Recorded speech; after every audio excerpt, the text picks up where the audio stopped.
అవకాశాలు కల్పించాల్సింది ఈ సమాజమే. ఆ అవకాశాలని క్రియేట్ చేయాల్సింది కూడా, ఎందుకంటే ఒక ఉదయం మాట్లాడింది ఒక కార్పొరేటర్ మేడం వచ్చిన, తను ఒక కార్పొరేటర్ గా ఉంటూ అడ్మినిస్ట్రేషన్ చేస్తున్న క్రమంలో తన మాట కంటే తన భర్త మాటకి ఎక్కువ ప్రయారిటీ ఉంది. తన మాట వినడం లేదు, తన భర్త మాటలు మాత్రమే వాళ్ళు యాక్సెప్ట్ చేస్తున్నారు తనకి అని చెప్పి, అలాంటి వాతావరణం కల్పించాల్సింది ఈ పురుష సమాజమే. కాబట్టి మీరు నలుగురు మాట్లాడాలి, ఆరుగురు మాట్లాడాలి భవిష్యత్తులో. మేడం ఉదయం నుంచి మధ్యాహ్నం నుంచి చాలా విషయాలు, అంటే రెండే విషయాలు ఎక్కువ విమెన్ ఎంపవర్మెంట్, అందులో జెండర్స్ నుంచి. ఇది ఒక 10 years నుంచి మేము ఒక ప్రాసెస్ లో ఉన్నాము.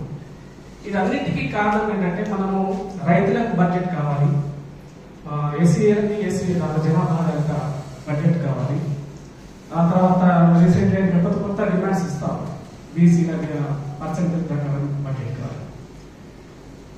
మనము 33% రిజర్వేషన్స్ మాత్రమే అడుగుతున్నాం, లేదా 50% రిజర్వేషన్స్ మహిళలకి అవకాశం కావాలని అడుగుతున్నాం. మెయిన్గా ఏమడుగుతున్నామంటే, అసలు 50% బడ్జెట్ లో అవి అలొకేషన్స్ కావాలి. జెండర్ బడ్జెటింగ్ అంటే మహిళా సాధికారత కోసం, మహిళల కోసం 50% నిధులు అన్ని రంగాల్లో కేటాయించడానికి సంబంధించి ఆ ప్రాసెస్ కోసం కూడా మనం డిమాండ్ ఉండాలని చెప్పి మేడం, ఎందుకంటే అది లేకపోతే ఏ సాధికారత ఉండదు. అంటే డబ్బు కూడా చాలా అవసరం వ్యవస్థలో మార్పు కావాలి. కాబట్టి మనం బడ్జెటింగ్ లో కూడా మన వాటా కోసం, అంటే మహిళల వాటా కోసం జెండర్ బడ్జెటింగ్ అంటాం, జెండర్ రెస్పాన్సిబుల్ బడ్జెట్, దీనికోసం మన డిమాండ్ ఉండాలి. Thank you.